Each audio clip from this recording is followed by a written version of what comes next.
사사기 6장 33절에서 40절입니다. 지금 이스라엘은 미디안의 식민지입니다. 그래서 추수할 때가 되면 다 걷어가고 또 필요한 것이 있으면 이스라엘에 와서 다 뺏어가고 그래서 도저히 살아갈 길이 없는 그런 상황에 놓여 있는데 이것도 힘듭니다. 그런데 이제는 아예 이 미디안이 오늘 성경에 있는 대로 아말렉과 동방 사람들과 연합해가지고 10만 명이 넘는 그야말로 어마어마한 군대를 모아서 아예 이스라엘을 다 짓밟아 버리려고 그리고 모든 것을 다 가져가려고 전쟁을 준비하고 있습니다.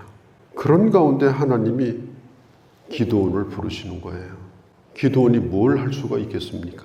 그렇게 뛰어난 사람도 아니고 유력한 사람도 아니고 이미 어떤 기반을 가지고 백성들을 움직이는 그런 지도력을 가진 그런 사람이 아니에요. 그냥 숨어서 자기 식구들 먹여 살릴 곡식을 추수하고 있는 아주 평범한 가정, 어디서나 볼 수 있는 그런 사람에 불과했습니다. 그런데 하나님이 이 기드온을 부르셔요. 그래서 이스라엘 형편을 다 말씀해 주시고 그 다음에 그에게 명령하십니다. 우상을 다 부숴라. 기드온은 정말 어려운 일을 해냅니다. 자기 아버지가 관리하는 우상이에요. 자기 울타리 안에 있는 우상이에요. 아버지 겁니다. 그건 우상의 제단도 아버지 거, 7년 된 숫소도 아버지 거. 감히 어떻게 아버지 것을 그렇게 다 부수고 잡아다가 불태우고 그런데 기드온은 근데 놀랍게도 그렇게 하니까 그걸 보았던 사람들이 변화가 일어나요. 아버지가 기드온이 한 일을 옳게 여깁니다. 처음에는 사람들이 죽이려고 그랬어요. 또 기드온의 아버지도 당연히 기드온을 그렇게 할 거라고 생각했는데 그 아버지도 기드온을 동조해요.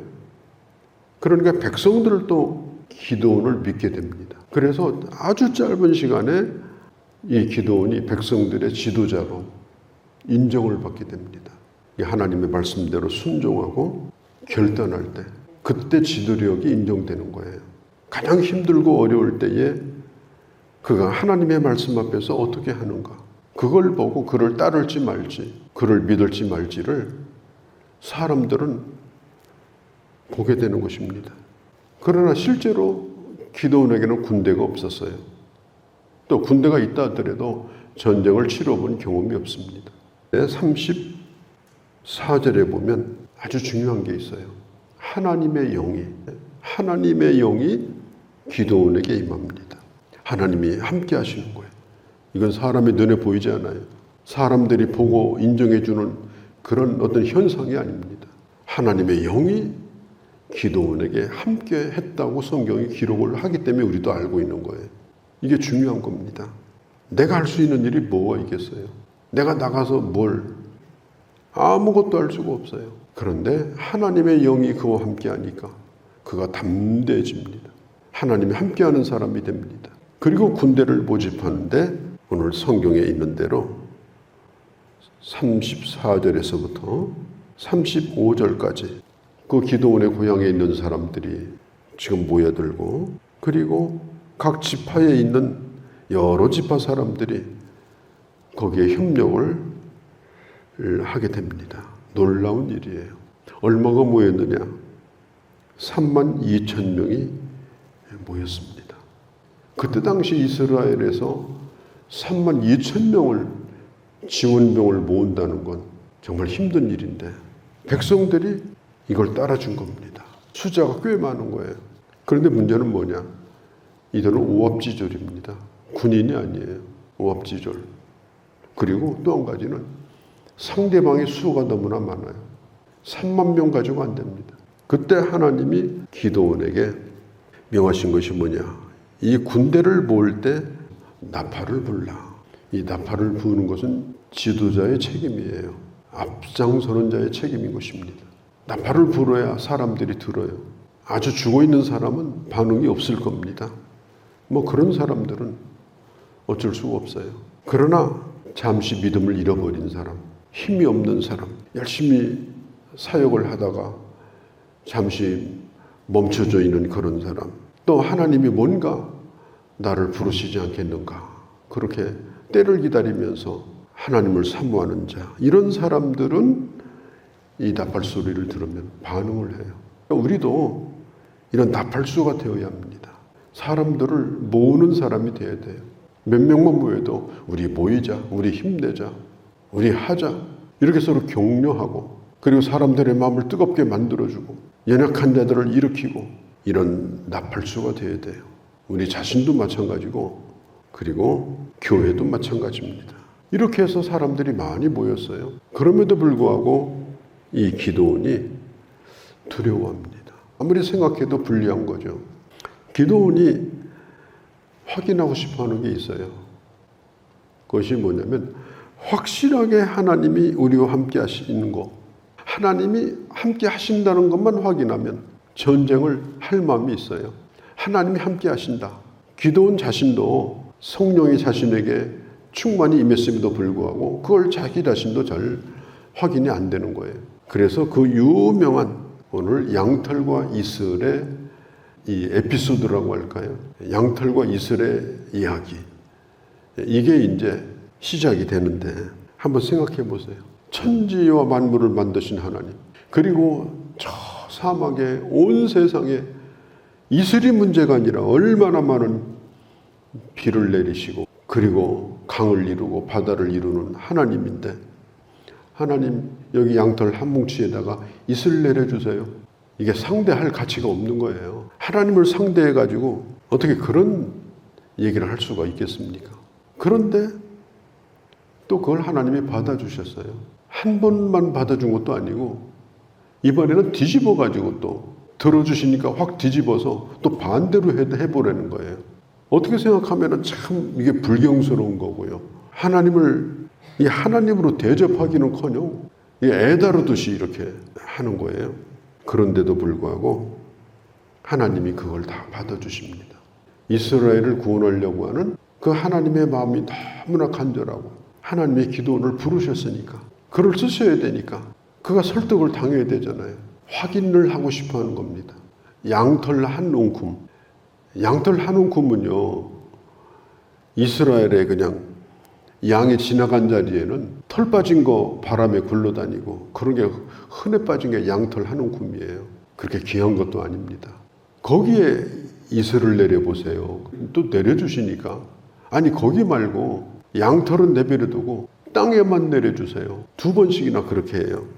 우리가 이걸 보면서 기드온이 정말 하나님이 살아계시냐, 그런 어떤 존재론적인 그런 시험을 한 것은 아닙니다. 믿음이 있기는 있는데 너무 없는 거예요. 믿음이 있기는 있는데 너무 믿음이 없어요.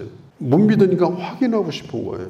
이런 것보다는 어떤 일이 닥치든지 또 어떤 일이 있을지도 모르지만 그런 상황 속에서도 하나님이 나와 함께 하신다, 그런 시험을 하지 않고도 그런 믿음으로 가는 것이 하나님이 더 기뻐하는 거죠.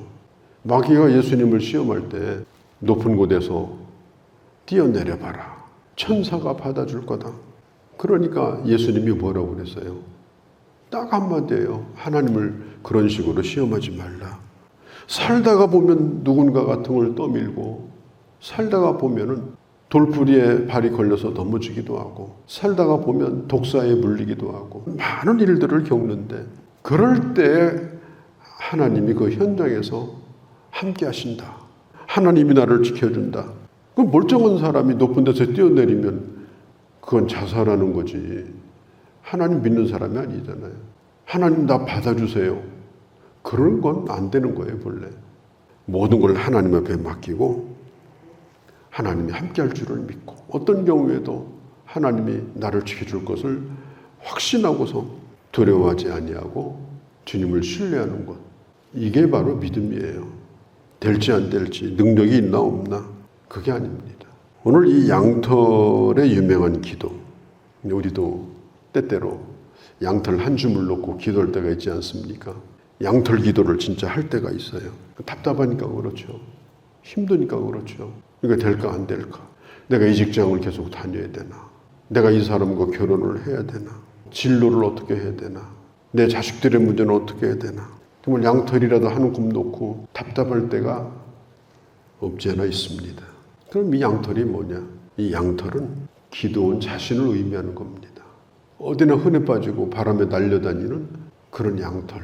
또 이스라엘 백성들을 의미해요. 기도원도 그렇고 이스라엘도 그렇고. 그러나 중요한 건 뭐냐면 그런 양털일지라도 이슬을 내려주시면 이 이슬은 하늘에서 내려오는 하나님의 은혜를 의미합니다.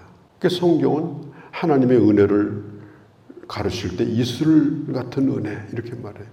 그건 우리가 원하는 거죠. 그렇죠? 양털에게 이슬이 내리는 건 아니 양털만 안 내리고 땅에 내리던 그건 우리가 원하지 않는 거죠. 그러니까 내가 원하는 대로 되든 원치 않는 대로 되든 모든 주권이 하나님 앞에 있고 모든 것이 하나님의 손안에 있고 하나님의 그 은혜 가운데 내가 살아가고 있다면 양털 같은 나일지라도 나는 오늘 다시 이 일을 할 수가 있다. 나는 하나님의 부르심에 응답할 수가 있다. 양털과 이슬의 얘기 가운데 우리에게 가르쳐 주시는 것이 바로 이것입니다. 우리 자신도 그렇고 교회도 마찬가지고 양털 한 줌처럼 아주 약해 보이는 그런 일들이 얼마나 많겠습니까? 양털 같은 교회, 양털 같은 나, 아무것도 할 수가 없고 대책도 없고 정말 한 줌에 불과한 그런 나일지라도 하나님의 성령이 나와 함께하고 그리고 이슬 같은 하나님의 은혜로 하나님께서 나를 덮어주실 때에 하나님은 그 작은 나를 통하여 그 작은 교회들을 통하여 하나님의 살아계심을 이 세상에 드러내실 거라는 겁니다.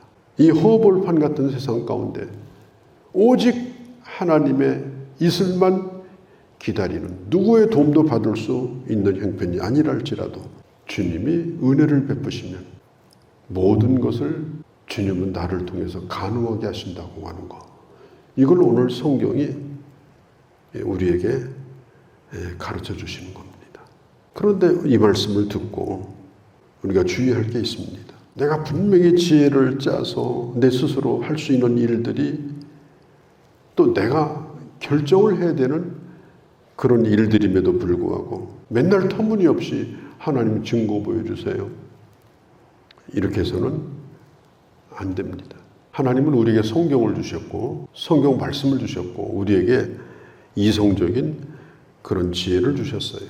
그래서 단순히 어떤 궁금증이라든가 호기심이라든가 답답함이라든가 그런 것 때문에 양털 한 줌 가지고 나와서 우리가 구하는 것은 그것은 옳은 방법이 아닙니다. 하나님은 우리가 정말 뛰어난 지혜 그리고 분별력 그리고 맑은 영적인 그런 영혼을 가지고 하나님의 뜻에 아주 민감하게 아주 불분명함에도 불구하고 분명한 것을 찾아갈 수 있는 그런 능력 이런 것들을 하나님은 우리에게 더 요구하시는 겁니다. 왜? 상황이 항상 너무나 많기 때문에 오늘 이 일이 지나간다고 내일 또 없겠습니까?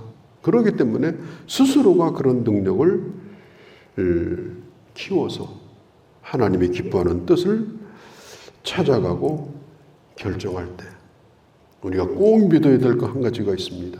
우리가 부족하여 실수할지라도 때로는 어긋난 길로 어리석어서 갈지라도 반드시 하나님은 우리를 선한 길로 인도하신다. 우리가 부족하고 불완전하잖아요. 그렇기 때문에 그런 연약한 우리를 붙들어서 하나님은 우리를 선한 길로 인도하신다. 이 분명한 확신을 가지고 두려워하지 말고 하나님 앞에 부단하게 엎드리고 하나님의 말씀을 깊이 묵상하고 그리고 믿음으로 나아가면 주께서 우리의 갈 길을 인도해 주시고 또 주신 사명을 감당하게 하여 주시는 것입니다. 이런 하나님의 은혜가 우리 모두 가운데 함께 하시기를 바랍니다. 거룩하신 우리 아버지, 오늘은 양털 한 줌과 이슬에 대한 이야기를 들었습니다. 어떻게 천지를 만드신 하나님 앞에 이렇게 장난과 같은 이런 얘기를 할 수가 있었는지 그런 기도원을 상대해 주시고 결국은 쓰셨고 결국은 승리하게 하셨습니다. 하나님, 우리도 한 줌의 양털 같은 존재입니다. 오직 하늘에서 내리는 하나님의 은혜, 하나님의 놀라운 성령의 능력, 아버지 그것으로 말미암아 나를 쓰시는 그 하나님을 체험하고 경험하고 이 세상에 드러내는 그런 주의 자녀들이 되게 하여 주시옵소서. 예수님의 이름으로 기도하옵나이다. 아멘.